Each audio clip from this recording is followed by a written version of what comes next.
Welcome to the Phase Space Invaders podcast, where we explore the future of computational biology and biophysics by interviewing researchers working on exciting transformative ideas. Today, I'm talking to Modesto Orozco, who, aside from being my boss here at IRB Barcelona, is mainly known for his contributions to the multi-scale study of nucleic acids. From his early quantum chemical research on the energetics of individual nucleosides, through breakthroughs in all-atom and coarse-grain modeling of DNA, all the way to describing chromatin organization in the nucleus. His career is a great example of integrating multiple levels of physics modeling with cutting-edge experimental findings.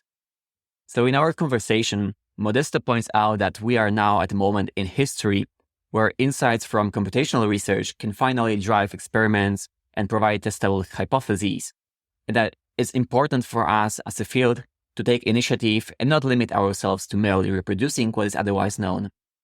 We discuss the importance of open data for trust in science, even if that means that mistakes will be made public, and how the upcoming revolution in biology really relies on bringing different types of and massive amounts of experimental and computational data together. Hope by now you are curious enough, so let's get started.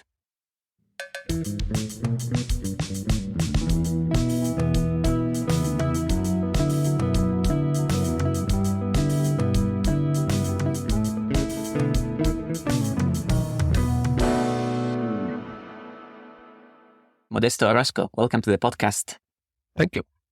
So before I joined the lab, we had met at a few conferences, and I have to admit I couldn't help but notice how often people looked up to you for all sort of advice or opinion on the latest developments, and how your opinions on both theory and experimental techniques tend to be really well informed.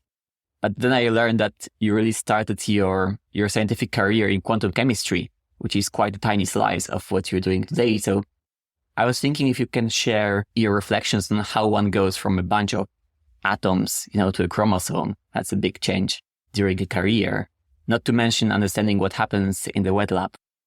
You're right. I started as a quantum chemist. Actually, my first top paper was on electron correlation of mono-electron operators, so something that I think nobody's really interested right now. And then I make, I would say, quite a lot of excited advances in the self-consistent reaction field theory. So in what are called now continuum models of solvent and on the calculation of electronic properties. Yes.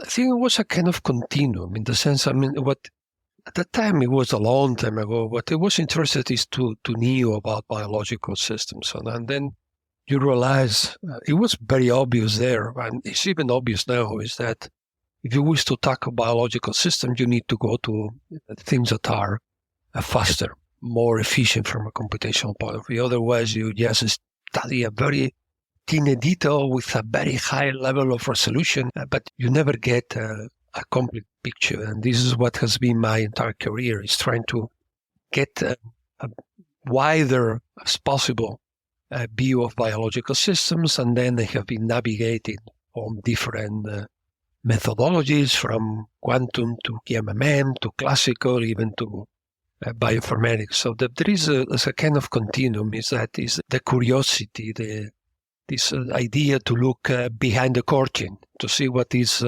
like if you were a kid that you have a toy, you have a car, and you break into pieces, to see what is inside. This has been my main motivation. This is still my motivation. Of course, on this journey, there is a point where you realize, and for me it was a couple of decades ago, that there is a point where you should not look anymore to the experiments as a kind of enemy or as a kind of thing that someone else did. There is a point where you realize that experiments can be actually fantastic to complement all these things that you don't know, all these boundary conditions of your simulation. And this is why we start doing the simulations coupled with experiments. Yeah, that very nicely fits into the pattern of people from physics moving deeper into biology and applying, always the same methods of physics to more and more complex problems in biology. And so you've been on top of this revolution for the last, 3 decades now? Well, I think my first paper, is from 18 86 close or to 4. 1987. Close to 4 So, yes, decades. sometime.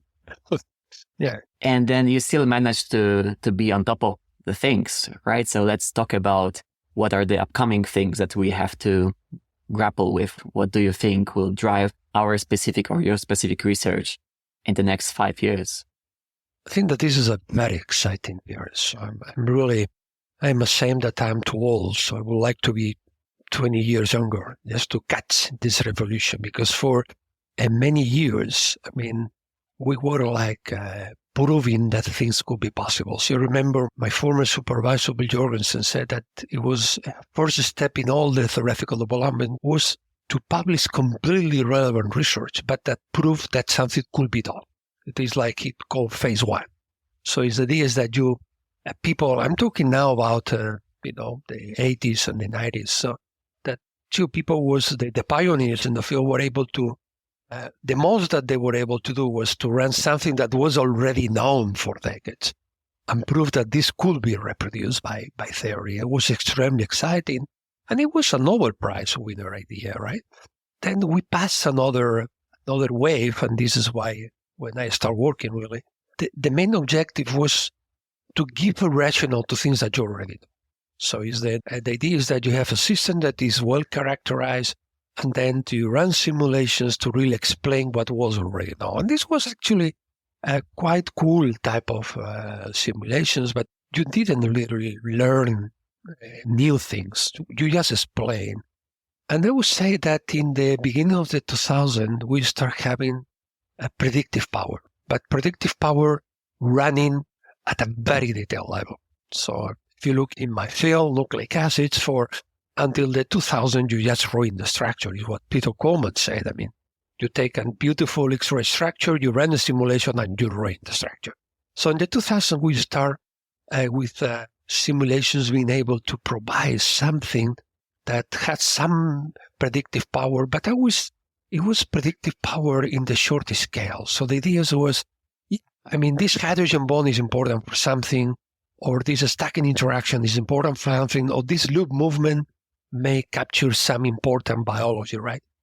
But I think in the last years, we are actually in the middle of a new wave of a true revolution where, and this is obvious. I'm not going to talk about AlphaFold because everybody knows AlphaFold, but just take a look at what is being done on RNA, in prediction of fold structures.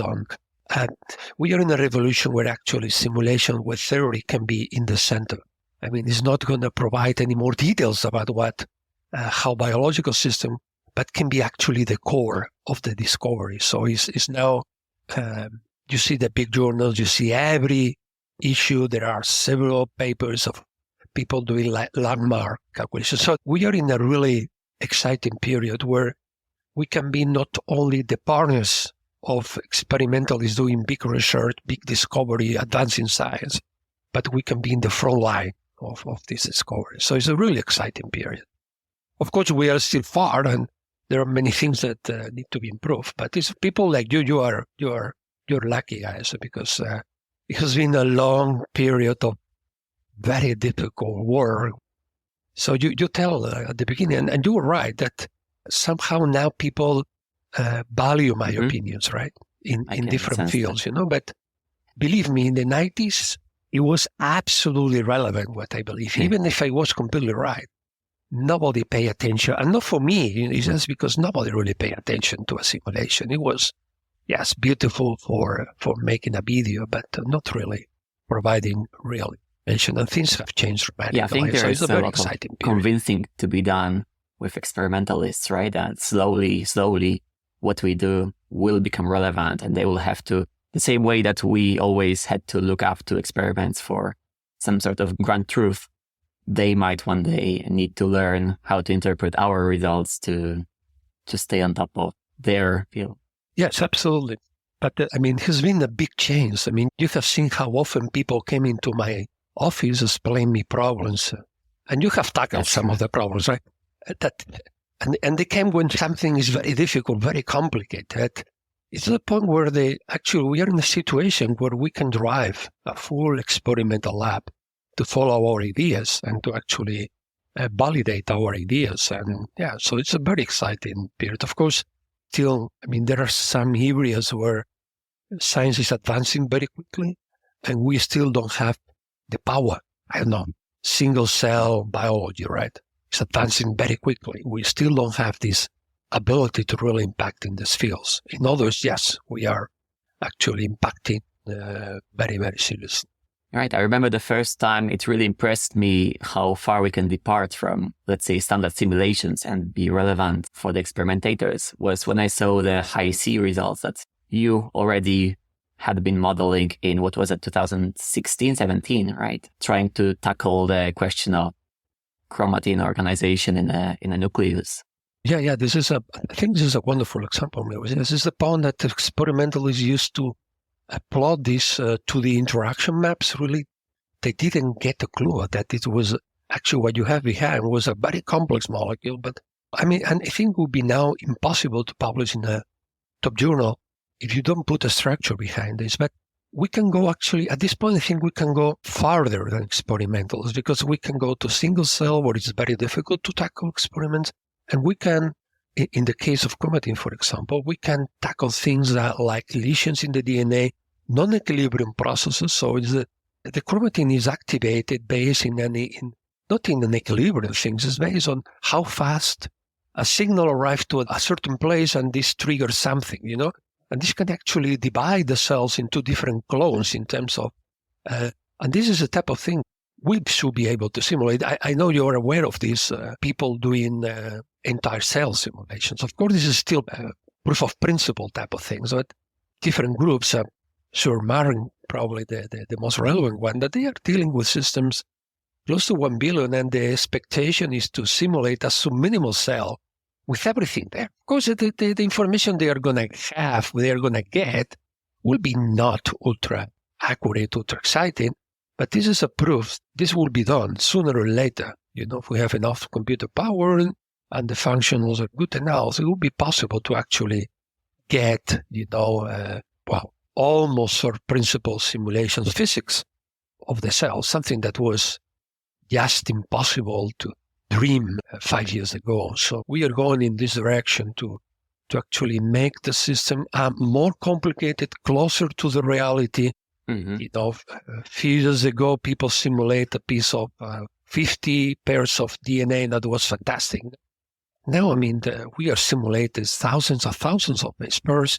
I'm sure we'll be able to simulate the entire chromatin at a base pair resolution level. So this is a very exciting period, Yeah, there's a very clear kind of structure to the problem that we face, right? From simulating things in vacuum to things in solution in vitro. Then maybe in cells, we are probably at the level of trying to approach the cellular level where experiments can distinguish between single cell and ensemble data.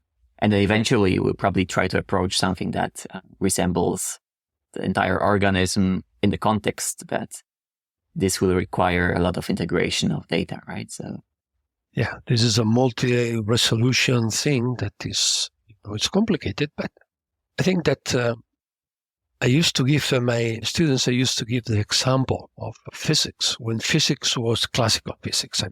When classical physics was mature, now it became engineering. So when people make a bridge, doesn't make a bridge and see if it doesn't fall. Because before making the bridge, actually, there are all the equations that show that this bridge will work. Biology, as biology is increasing, the back of knowledge that is behind, it will be sooner or later that will become engineering. So it will become dictated by the basic rules of physics, something that, Dirac say more than a century ago. It's just a question of time. And as we increase the amount of data, the amount of information that we have, we are closer and closer to be able to explain the biological system and the biological reality. For me, it's just amazing. Something so stupid as, being able to predict what is the secondary structure of RNA, and what is the stability of RNA, can fool the design of vaccines to make vaccines 100 times more powerful. And this is something from a theoretical point of view, is something that is so evident and it has such a dramatic systemic impact. So we are going, as you say, to the systemic level, to the organism level, from the very small. So this is it's going to be a generation or 2-generation war, but it's just a question of time, I think. There is nothing magic in biology. Yeah, that's a very good phrase to keep in mind. Yeah, I really feel impressed always by, on the one hand, how much cross-talking there is in a cell. So how everything depends on everything else.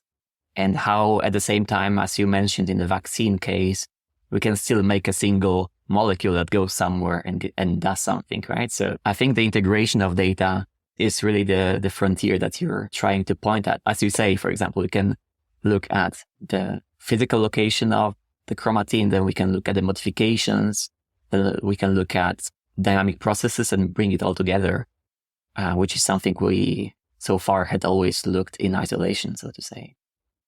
This is science always follow this reductionist approach. It's like has been driven by structural biology really for many years. You start from the very small, and then you have all the pieces, and it's now I think it's time to combine all these pieces and really make the entire puzzle. Make the entire picture. I would say that we are approaching to the situation. Of course, we still need to be guided by experiments. I mean, we are not self-sustainable. I mean, we need to use other techniques to limit the complexity of our ensemble space. But take a look back. I mean, it's a good exercise. I always told my students is take a look to papers that were published 10 years ago, and you will see that how primitive, how the science may be good, but how simple everything was. And then take a look to one recent paper and see, wow, the complex picture, how everything is integrated, how experiments are mixed. It's a very clear change. Yeah, and that's a great segue to the second part of the conversation, which is you suggested that we should be thinking about how to integrate all those things, all those pieces of information, all these data. And you're also deeply engaged in some of those efforts, right? So how can you imagine we will move on as a community integrating data and making better use of what is already known? Yeah, this is a very, very important point. So the point is that somehow our field is stuck in the 70s, and it was at the time when I was not in the 70s, it was a little bit later, but it's the time when I started this. You ran a simulation or you run a calculation, then you write a paper, and that's it. And you publish the paper eventually. And the point is that this is a lot of information that is lost. And this was because somehow we were not confident at all on the type of things that we're doing. I'm thinking now in some of the work published during the pandemics, and so the magnitude of the effort that was made and the type of data that could be derived, and how this data could guide new experimental efforts. All this cannot be wasted. I mean, and this is something that even the Protein Data Bank recognizes. I mean, I'm sure that in 4 or 5 years will be like not only, structural genomics database, it will be also simulation database, things coordinating everything with everything. I mean, it is very important. So if our simulations are useful, our simulations should stay there. It's the same that sequencing a guy, if it's useful, then it is because not only, solve a problem on pathology, but it's because all this information may be useful for something else in a few years. And all this is actually making the simulation and the results of the simulation a central resource for further developments, and this is a different way of working, different way of thinking that, okay, the simulation is something that, or in general, the theoretical calculation is something that you do, then you process, you try to get the most of the results that are there, but should be kept, because then another theoretician, another experimental can look at that, at the data, and actually get information that you didn't get it. You cannot be so arrogant to believe that everything that is in the simulation, you analyze it. This is absolutely correct. Yeah, so even the recent thing that, you published, our lab published, the database of simulations, this has a potential to be quite revolutionary in the sense of giving people the access to all the simulations that had been made to maybe learn something out of a collective body of knowledge like this, right? I think we and it's absolutely we haven't really explored the possible consequences of having all this data at our fingertips. Well, we didn't. I think we didn't trust that our simulations are bearable. So I was doing something, kind of back-of-the-envelope calculations, right? You know that we are working with the Ascona BDNA consortium, the ABC consortium, and the last one we have been involved in for many years. And the last one, it was an effort of 10 groups. Now I think they are close to 30. And the final, we published a paper, and the paper was something on bimodality or whatever. It was okay. But from the data, in this case, we keep all the data in a small database.